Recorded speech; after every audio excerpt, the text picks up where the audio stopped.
Hello दोस्तों, स्वागत है आपका हमारे YouTube चैनल पर। आज हम आपको हरियाली अमावस्या की कथा सुनाते हैं। तो चलिए शुरुआत करते हैं। एक समय की बात है, एक राजा महल में अपने परिवार के साथ सुखपूर्वक निवास किया करता था। उसका एक पुत्र था जिसकी शादी हो चुकी थी। राजा के पुत्र वधू ने एक दिन रसोई में मिठाई रखी हुई देखी तो वह सारी मिठाई खा गई। जब उससे पूछा गया कि सारी मिठाई कहाँ गई, तो उसने कहा सारी मिठाई तो चूहे खा गए।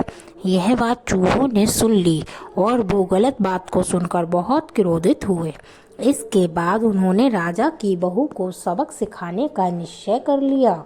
कुछ दिनों बाद महल में कुछ मेहमान आए।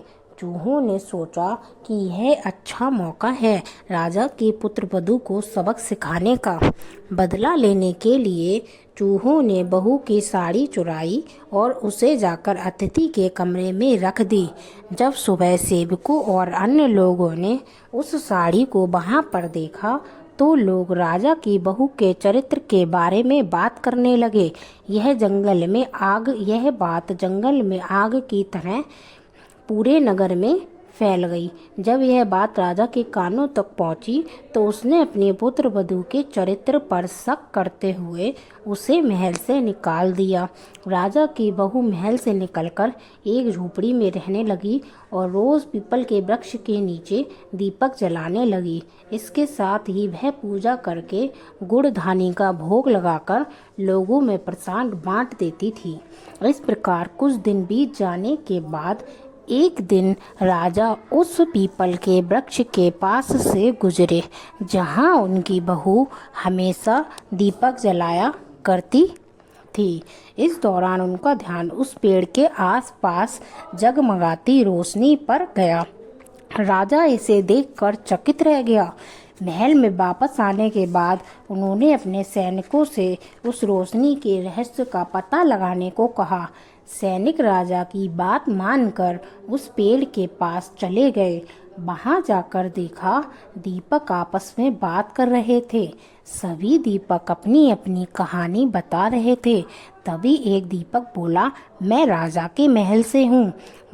महल से निकाले जाने के बाद राजा के बहू रोज मेरी पूजा करती है और मुझे प्रज्वलित करती है। सभी अन्य दीपकों ने उससे पूछा कि राजा की बहू को महल से क्यों निकाला गया।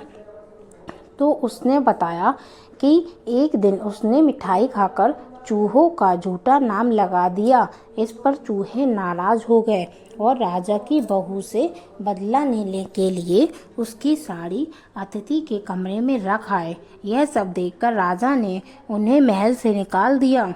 यह सब सुनकर सैनिक भी हैरान रह गए और महल वापस आकर उन्होंने राजा को पूरी कहानी सुनाई। यह सुनकर राजा को अपनी गलती का एहसास हुआ और उसने अपनी पुत्र वधू को महल में वापस बुला लिया। इस प्रकार पीपल की रोज पूजा करने का फल राजा की बहू को मिला और वह अपना जीवन आराम से व्यतीत करने लगी। दोस्तों, अगर आपको यह कहानी पसंद आई हो तो कृपया चैनल को लाइक करें, सब्सक्राइब करें और